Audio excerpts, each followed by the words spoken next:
Welcome back to the Sure Sales Group Show, episode 65. And today I'm showing off an interview I did with Chris Smith of Curator.com.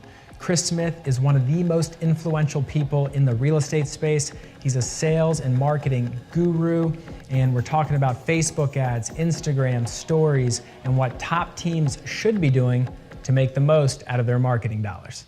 Here on the show, we talk about real estate, sales, negotiation, marketing, entrepreneurship, buying, selling, renting, investing, and what it's taken us to grow from 2 employees to 20, from 30 million in sales to 130 million in sales in the last few years. Thanks for watching. All right, Chris, thanks so much for coming on our Sure Sales Group show. You're kind of a legend in the industry. Anyone who does social media, marketing, not just for realtors, but all small businesses probably have seen you. So for my audience, can you give everyone a quick kind of background? Who's Chris Smith? What do you do? How long you been doing it? And I'll jump into some questions. Yeah, no problem, man. My name is Chris Smith. It's the most common name in the world. So you definitely don't have to have a very good name to make a name for yourself. But I've been in the industry a little more than a decade. I started at Quicken Loans, actually, calling internet leads before people knew what internet leads were. And I was one of the top mortgage originators at Quicken. Out of 3,000 bankers, I was like number 7 my first week. So I was really good at it right away. I also worked at Realtor.com and Top Producer, where I sold, ads and CRM and websites. I also worked at Inman News, which is the number one news resource for the real estate vertical. I also worked at Dotloop, which got bought by Zillow for $100 million and kind of like a DocuSign competitor, if you will. And so I've just had a really unique set of experiences where I've kind of seen the industry from the inside and the outside at companies most people have never worked at. Like I'm 99% sure that nobody's ever worked at Quicken, Realtor.com, and Inman except me. Right. And so that just brings a unique perspective on the business. Right now I run Curator. We are a very fast growing company. We help people with marketing. We do their Facebook ads, their Instagram, their email, their blog. We have websites and software that help make that process easier as well. But what we really do is we are better at marketing than you. It's really that simple. We are smarter at marketing, better at marketing, more clever at marketing than any real estate agent out there, just like they're better at being a real estate agent than we are. So when you combine, call it expert advice and expert tactics with digital, and you marry that with like an expert agent, magic happens. Yeah. And, here at the Sure Group in Baltimore, we've been following you for, the better half of a decade. Mm-hmm. And, what led me to reach out to you is you were nice enough to kind of tweak our Facebook page, which we spend a lot of time, money, energy, and effort getting right. And we made a bunch of changes. Mm-hmm. And we're always trying to get better from people who we know, like yourself, are the experts. How do we do that? And how's that going to be better for us as a company, our agents, and the consumers? Mm-hmm. So one question for you, obviously you've grown Curator, which is kind of like you're like the chief marketing officer for many real estate teams, $10 million in revenue, one of the fastest growing companies. What do consumers need to know? Mm-hmm. You're doing a lot of kind of B2B, talking to agents like myself. Mm-hmm. What do these consumers need to know about when they're hiring an agent that's not tech savvy, that's not going to market their home like it's 2019? What do you tell the consumers? Well, I feel bad for them first and foremost, because the difference between putting the listing in the MLS and kind of marketing it the Curator way is infinitely different. Marketing is pretty straightforward. Like the more hype you build and the more excitement you build and the more buzz you build, the more what you sell can cost. Right. And so if you think about something like, I know a lot of agents watching would understand, like, and consumers as well. If we use professional photos, wouldn't you prefer that over amateur photos, right? And like, would you ever think anybody would say no to that? Would anybody say, no, I'd rather use your Android, go snap a couple pics? No, they would all want a professional photographer if given the choice. Well, if you're a consumer, why would you want an amateur marketer? Why would you want somebody doing amateur emails or amateur ads or amateur blogs? Like, agents are funny, man. they go to consumers that want to be a FISBO and they yell at them and tell them how dumb they are. And then they go try to do all their own marketing. So it's just sort of like, okay, so you don't think that guy should sell his own home? Well, I don't think you should do your own marketing. I think it's that simple, because consumers deserve more. Like the ability to get reach and engagement and create demand and have a line out the door at the open house and to have 10 offers, not 2. Marketing is a lot of times what creates that. And unfortunately, especially right now, what I would tell them, Andrew, is I would say, when the market's good and when the days on market are low, that's when agents get the laziest. So be careful. Yeah, that's a really good point. And we're developing kind of how we explain this to the consumers, because they don't know. Mm-hmm. They don't even know what the MLS is, which is, the syndication that goes out to everything. Mm-hmm. But with your clients and people who subscribe to kind of your methodologies with the Facebook ads, with the right verbiage, with the right calls to action, how do you best put that in front of a seller and say, here's why you should care about this, and here's how it drives results? Now, I kind of know the answer, but you have so many case studies, and I think a lot of people miss that, because if you're not doing it, you're leaving so much on the table. And these agents who aren't doing it are charging about the same amount for an eighth of the results. Yeah. Yeah. The way that I position like a sales pitch is called feature benefit tie down. Right. And what most agents do is they just go feature tie down, meaning, hey, we're going to put it in the MLS and it's going to be all over the internet. Hey, we're going to run a Facebook ad. Hey, we're going to send an email. Hey, we're going to get a stager. Hey, we're going to get pictures done, right? So those are all features. And nobody cares about features. People care about the benefit to them of the feature. Right. So as an example, we're going to do Facebook ads for your listing. By doing that, we're going to reach consumers that don't even use Zillow. We're going to get you more exposure, and you're going to get more interest than if we only put it in the MLS. Wouldn't you like to get as much interest as possible, ma'am? Yes. So what most people do is they go feature, close. Right. And what the really talented salespeople do is they feature, benefit, tie down. Hey, we're going to do professional photography. The benefit of us doing that is professional pictures generate a higher asking price and a lower days on market. Wouldn't you like to sell your home for as much as possible, as quick as you can? Okay, great. Next feature. See what I'm saying? So right. most realtors, it's funny, man. They've never taken a sales class. Like you're talking about marketing. My first love is sales. Marketing is useless without a good salesperson.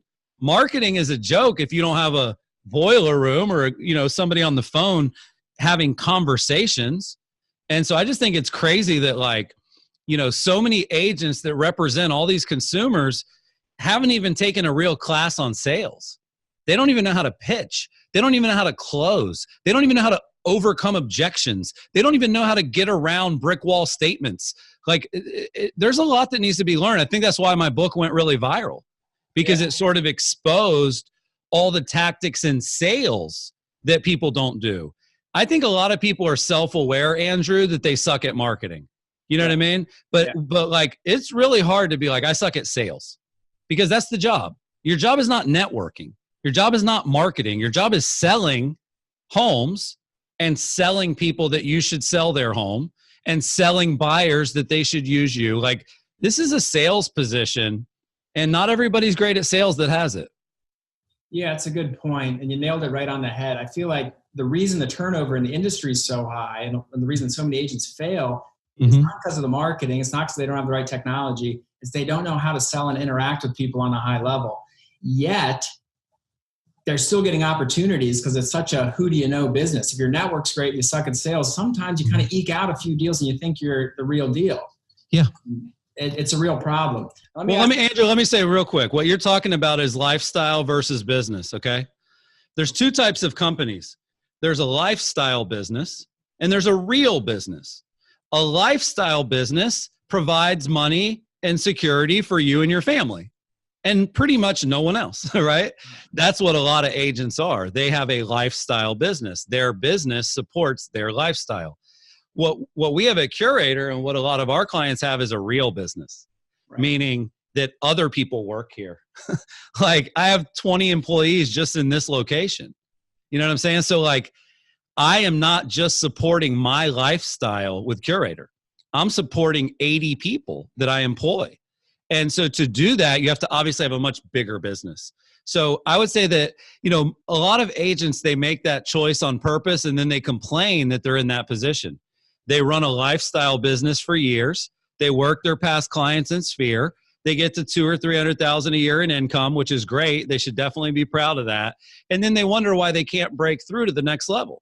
Well, the breaking through to the next level at that point for most people is actually adding internet marketing, adding an online presence that's as good as your offline business is. So I just think like a lot of people, they say they want a big business, Right. but their actions are lifestyle business centric. Yeah, and I'd say 90% of the real estate community is that lifestyle type of agent.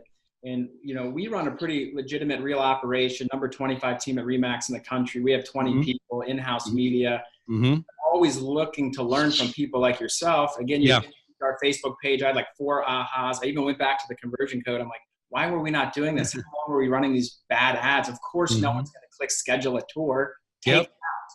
And we've immediately seen a response, which directly benefits the people we work with. Now, what we're finding, Chris, is a lot of people kind of copy what we do in the marketplace. I'm sure it's across the board for all the top agents. We do a ton of video tours. We got mini chat up. The Messenger's phenomenal, which is another tip I got from you, which we're having a lot of success with.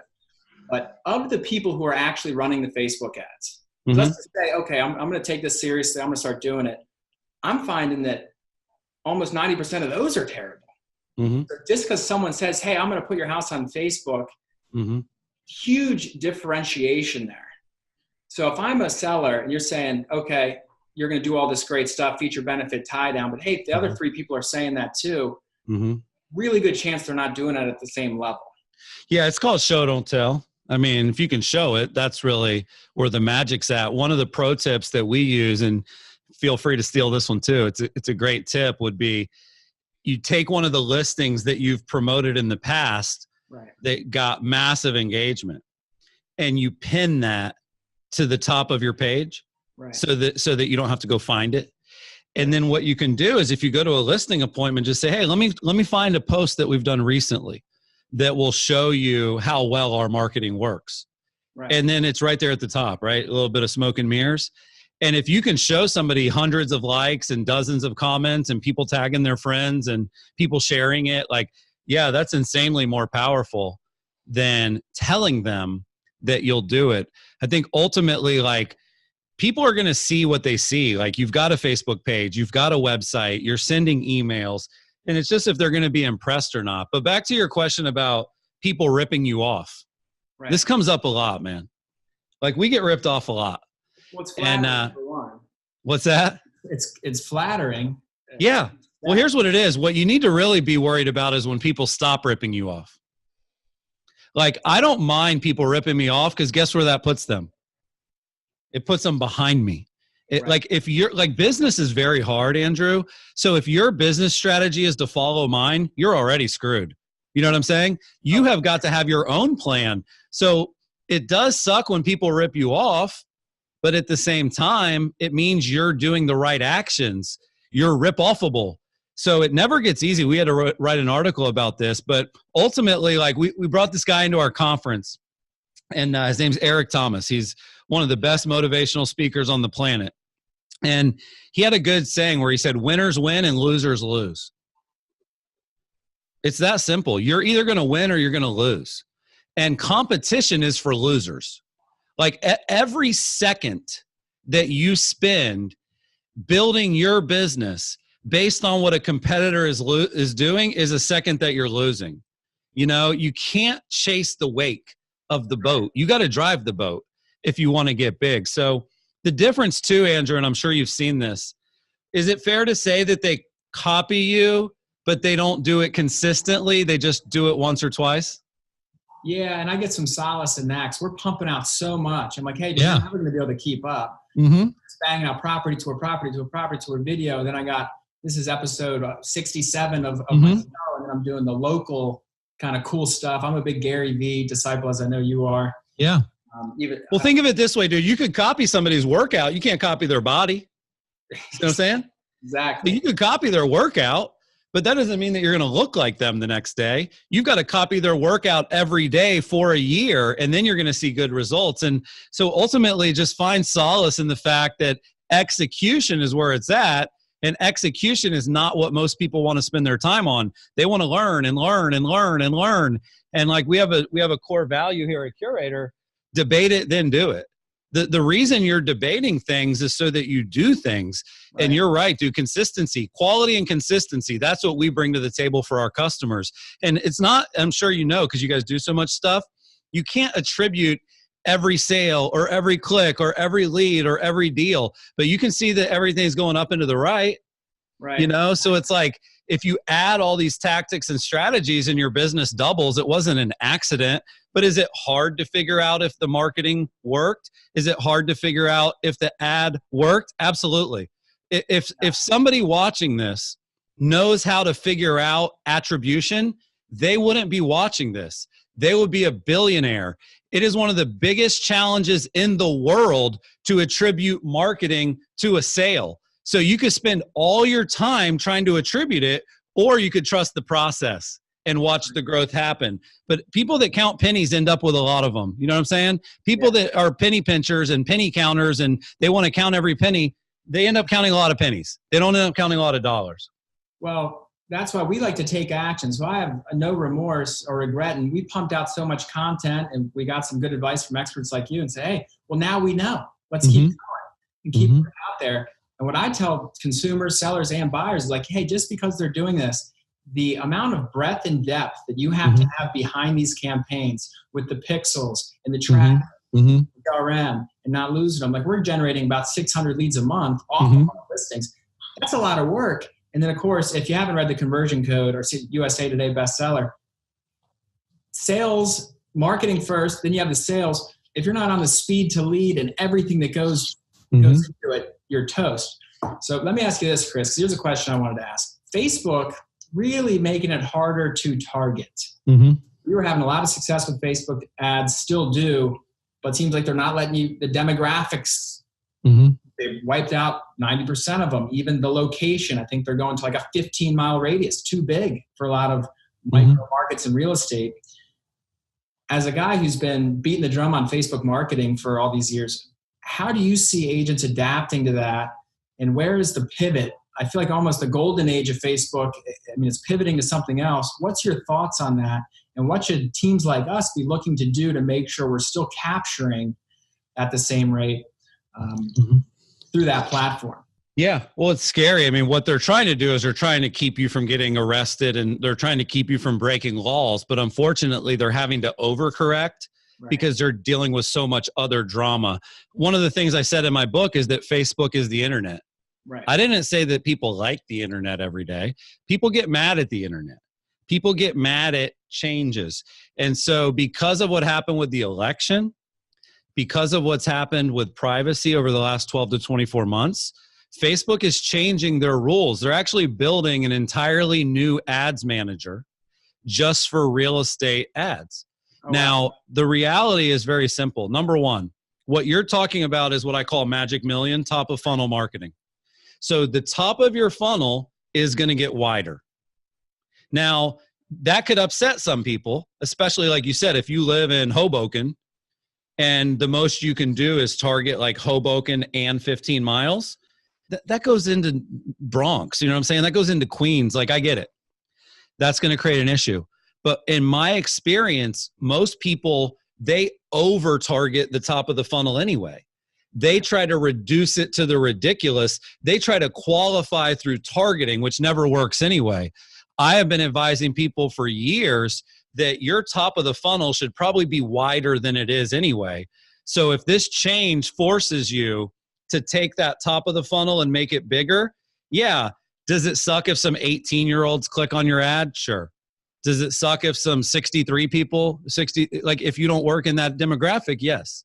But what we've learned is that the more people your ad reaches, if you do it right, the more engagement it gets. the more virality it gets, the more opportunities it creates. So we're actually doing a whole episode next week on our podcast, The Water Cooler, about every change they're making, when they're making it, why they're making it, and how your strategy should adjust. But I'll give you the sneak peek.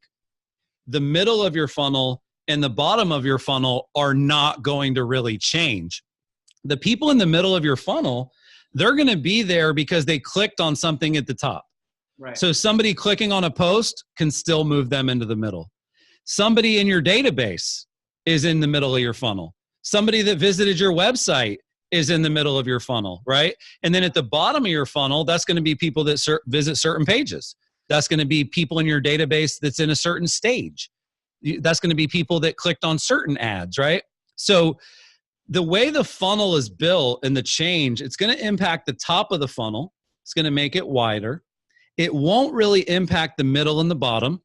And if I had to guess, Andrew, what Facebook will do to kind of make up for this, because again, they're overreacting. Like you can call Zillow right now and you can sign up for a zip code, right?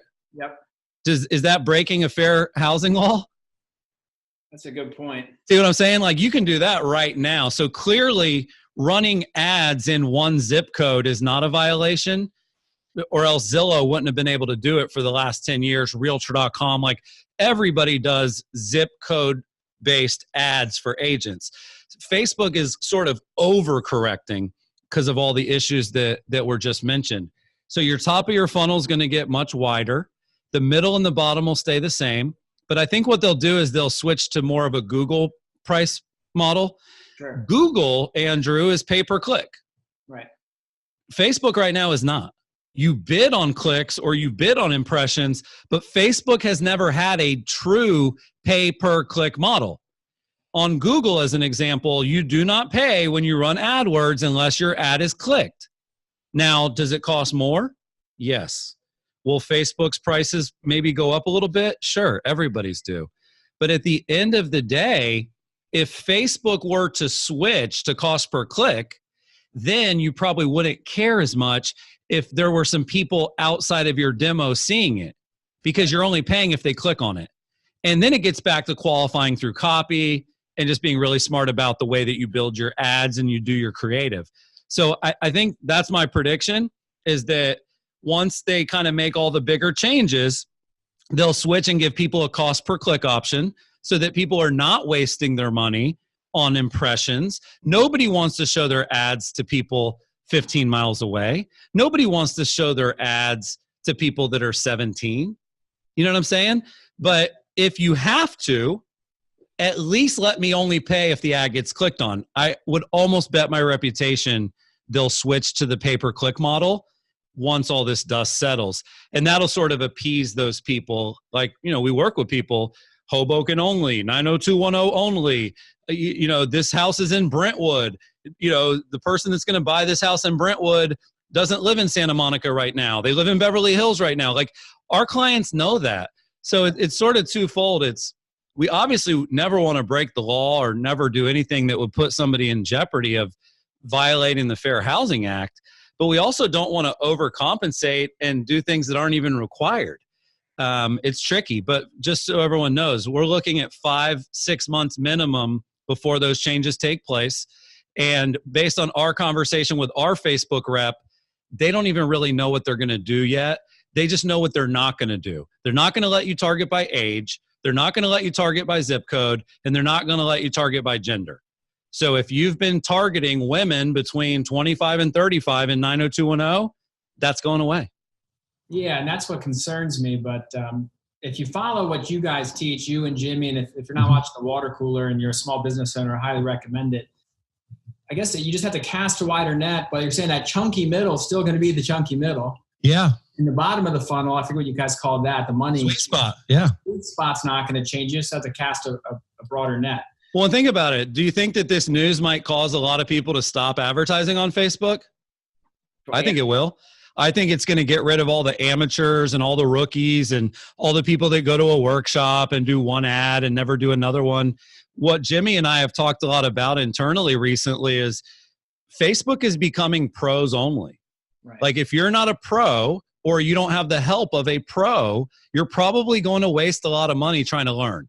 But if you do have professional help or guidance, or you do kind of follow the book, if you will, you're going to probably be just fine.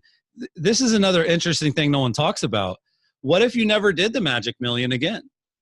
I mean, there's no rules that say you can't focus on the middle and bottom of your funnel. It's just not as exciting. You get more clicks, you get more leads, you get more traffic. Now, if you really want to be afraid, Andrew, I'm going to give you something that you should be more afraid about than the targeting of the audiences. I think that Facebook is also going to eliminate landing pages as an option. I think that within the next 12 to 24 months, you will not be allowed to drive a Facebook ad to a form. I think you'll have to Facebook form, even like one of the beautiful Canvas ad forms that they make for you. They're taking that out. I'm sure they would leave their own forms, Andrew. But landing pages are a huge industry, right? You got Unbounce and lead pages, and curators put a lot of time and money into developing like Google Reg, Facebook Reg, full Reg, email Reg, phone Reg. Like forms are a really important part of internet marketing. And so what we're already starting to prepare for is like Formageddon. We truly believe that Facebook is going to have a day where the ad has to link to content that's freely available. And then you might be able to have a pop-up. You might be able to have a call to action like a hello bar. You obviously could have a form next to the listing where people could register.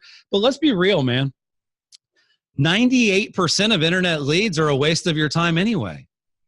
So like if you could capture just the 3 or 4% that were actually serious, that's not like a daunting challenge for a lot of people. A lot of people love that idea. Like at Curator, Andrew, we don't make a lot of people register. I don't know if you've watched what we do, but we very, very rarely are using our money to drive you to a form. We send you to our blog. We send you to our content. We send you to our advice. We send you to our show. And then what happens once you're there? You click About Curator. You click Testimonials. You click Explore Our Platform. So I'm not that worried. I actually think that would be a positive change for the people that do content marketing. And it would hurt the people that are just landing page specialists, if you will. And again, that's a rumor. That's nothing that we've heard from Facebook directly. But based on how much they're changing in the housing market, I do think they're going to continue to change. The other thing people have to start getting aware of is stories. Because stories are different. Stories, you don't have to see them, right?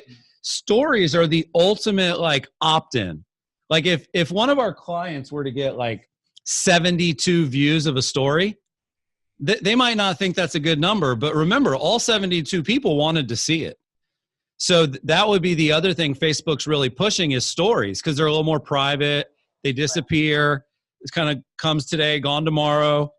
So we're putting a ton of effort into stories, and we're putting a ton of thought into no reg as a tactic. Yeah, and you had a beautiful piece on that with the stories. I can share a little bit more personal stuff. I forget what, I think you're talking about your personal brand episode. Yeah. But what it keeps ringing true to me is, hey, these devils are in the details. Because you're doing Facebook marketing, if you're not so in tune with where you're driving them, how you think you're going to capture them, what copy's converting, and it's always changing. So, again, when people are trying to say, okay, I'm going to create this piece of content, that's the easy part. Distributing it intelligently is where I think, where we at the Sure Sales Group put so much time and energy into it. Every time you drop these new tips, we rework everything. And if you're not constantly doing it, you're gone. You're in the dust. Yeah, we call it the post-publish strategy. We call it cabbing: create, advertise, blast. And now like we've been talking a lot about CASE, which is create, advertise, social, email, right? And you're right. Like hitting publish is actually step one. And a lot of people think that's the finish line. I said this in my book: if you build it, they won't come. If you build it and you advertise and market it and promote it, they'll come. So that would be another thing people can start getting better at, is like, think of the content creation as 20% of your job, and think of that distribution as 80%. But let's be real, man. You guys are real estate agents. Like, it's not that different. Like, you put the listing in the MLS and then it syndicates it everywhere. So the MLS's job is not just to be the MLS. The MLS's job is to get the listing everywhere. Think of that for your own site. Your website's job is not to publish content. It's to publish content that people read. And that comes through email, ads, social, lots of ways you can get traffic. But I just feel like most people, they feel like they hit publish and it's like, it's like, no, you're only person going to read that is your mom, dude. Go promote it. Exactly. And if what you were doing 3 months ago, guess what? It doesn't work anymore. Yeah. Well, that's the other thing. It changes fast. I mean, it really does. What works and what doesn't. And there's also stuff that works, but it's a lot of work to do. So it's sort of like it works, but is it worth the time to do it? You know, that's something that comes in as well. We have a technology called Curator Brain, and it's really one of our most proprietary tools that we've ever built. And it's looking at every ad and every email and everything our clients are doing with their marketing, and it's rising the cream to the top. So if you're, you know, a client in Florida and you want to see, you know, what's the best Facebook ad right now in Miami? What's the best Facebook ad for reach, for comments, for shares, for link clicks, for video views? Normally that data is not flowing freely. You know what I mean? Yeah. Normally you can only see your own data. And so by creating this brain that we built, it really shows us what is working today, what is working this week, what is working this month, and then what is working historically. And some of the stuff that worked historically does not work anymore. Now, I will say promoting listings is one of those tried and true tactics that has worked well from the day we started until now. And I think people should feel really lucky about that. You know, the fact that your product, which is houses, homes, is appealing on social, that is so huge. That's so much more important than the targeting. See what I'm saying? Yeah. Like if you sell ice cream, none of the targeting mattered because you would have already gone broke trying to make more money off an ice cream than the cost of the clicks to sell the ice cream. Right. But because real estate, there's such a big commission check at the end of it, your cost per lead almost can't be too high. You can spend $1,000 to acquire a lead and you can still get like 10x ROI. So, you know, number one, be thankful that what you sell is expensive. And then two, be thankful that what you sell is appealing on social networks, because that's huge. Yeah, no, we're all blessed to be in this industry in the way that it's still working in a pretty fair, competitive, capitalistic way. Mm-hmm. But you mentioned Curator Brain, and I'd be willing to say, you know, you guys have been on Inc.'s fastest growing companies multiple years in a row, absolutely murdering it. I'm not a Curator client only because I can't be. It's already sold out in our zip code. Yep. But actually a gentleman who we're good allies with has Curator. And I just like, I'm drooling to look at the brain because if you didn't catch that, what Chris was saying is you can look at all the top teams in the country who actually get it, who are paying experts to just run it in a super professional manner and say, hey, this actual ad with this copy in a simple picture like this generated Y. So you go try to do it yourself or just copy what you know is working. Well, we also show you how it was targeted, the budget, and the duration. Those are the kind of questions we would get all the time. Like, how much should I spend? How long should I run the ad? Who should I target? And so instead of having to get on the phone every day and explain that, we just built a software that explains it for us. So yeah, like if you look at Brain, a lot of the top performing ads were zip code focused. Now they're not going to be any recent ads in the future that were zip code focused, but you could learn that pretty quickly. Now, a pro tip here, Andrew, is you can look at any ad, any page is running currently. The difference is they don't give you the insights, right? They don't show you the engagement of the ad, the reach of the ad, the cost of the ad, but they will, if you go to like Zillow's Facebook page, if you go to Compass's Facebook page, like you can see what they're running right now. You just don't get that additional layer of like, is it working? Most people don't care what's happening. They care what's working. Right. Because remember, Curator Brain, man, you're only looking at like the top 1%. Like you can't even get past like page 2 or 3 without finding a great idea. But yeah, it's an exciting technology. And what I love using it for is what is working besides listings. You know, because it's pretty clear that listings work and there's a pretty clear way to kind of build a listing post that kind of works every time. But what else is working?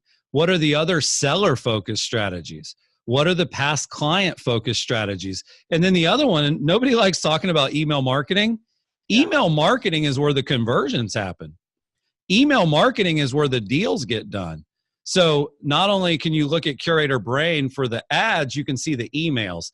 And that one sometimes is even more useful. Yeah, you know, when you were critiquing some of our ads, this was maybe a month ago, I didn't even know you could tell what ads we were running.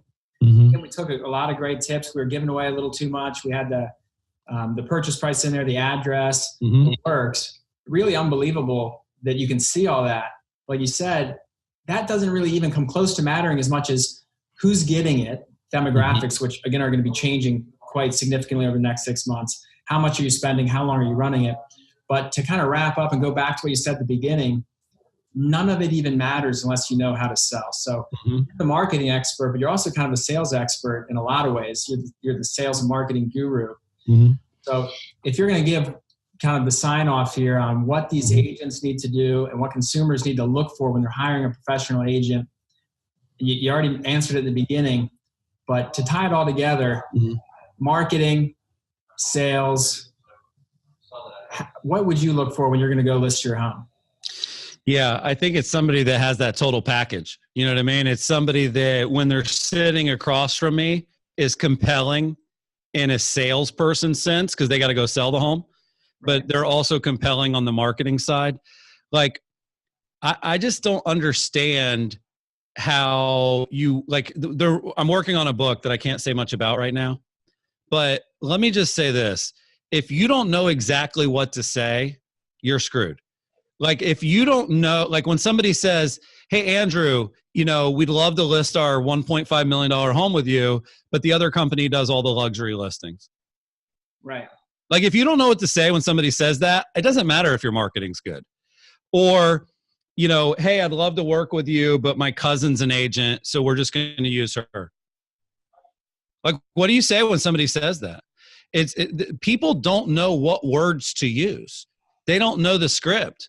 They don't know how to overcome objections, like I said earlier. So I would say, you know, one of my buddies, he wrote a great book. His name is Phil M. Jones. And he says that the worst time to figure out what to say is while you're saying it. And I would apply that to your last question, which is tying it all together. That is equally true in marketing as it is in sales. If you sit down at a blank screen to come up with the email, you kind of already lost, right?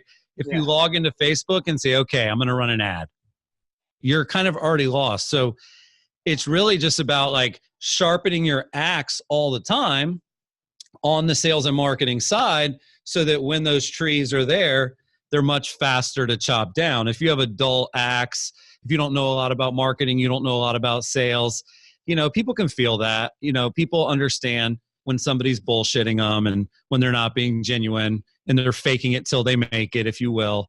But overall, yeah, it would be, you know, become a student of the game. Like enjoy practice and the game. You know, most people just like the game, and the legends like practice too.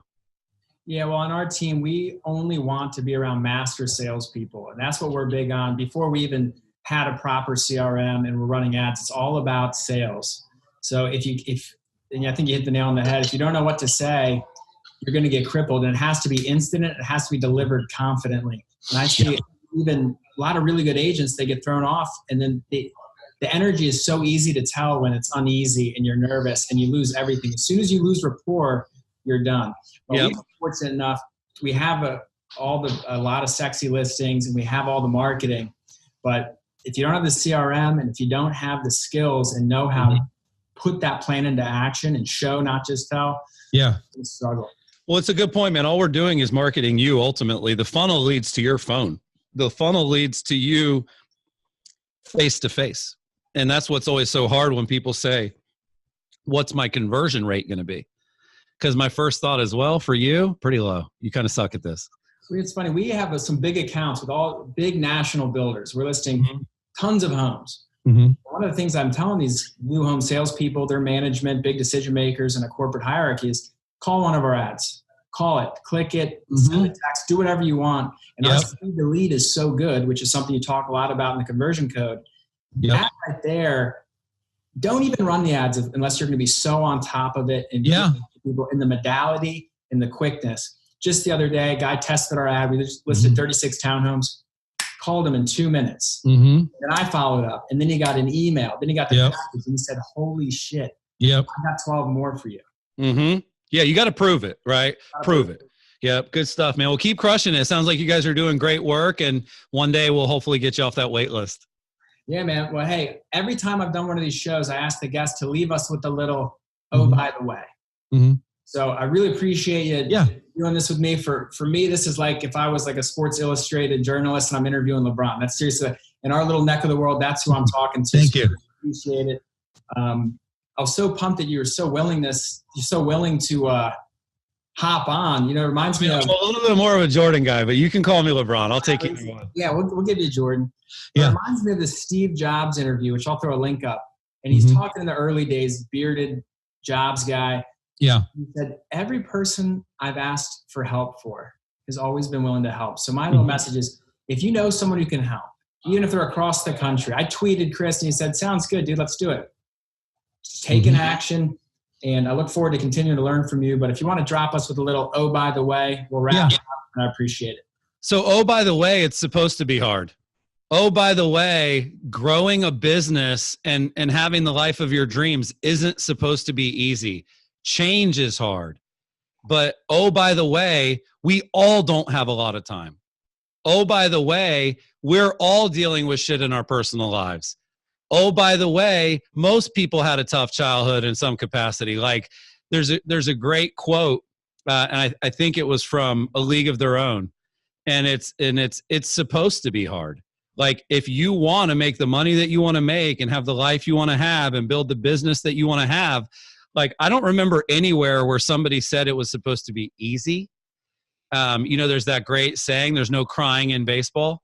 You know, it's supposed to be hard. So you have to sort of enjoy the grind and the glory. I think that's where most people miss out, is if you only get pumped when you have a good week, or you only get kind of sad when you have a bad week, you're going to kind of lose, because that's kind of the work, right? It's supposed to be hard. And if it's not hard, then you're probably not trying to build something as big as you could. But yeah, that's really top of mind for me right now as we go through change as a curator. Well, thanks again, man. You gave me a little optimism here on what's going on with Facebook. I'm going to hold you to your prediction. I staked his reputation on it. So yes. Thanks again, man. Keep crushing it. Thank you. Have a great one.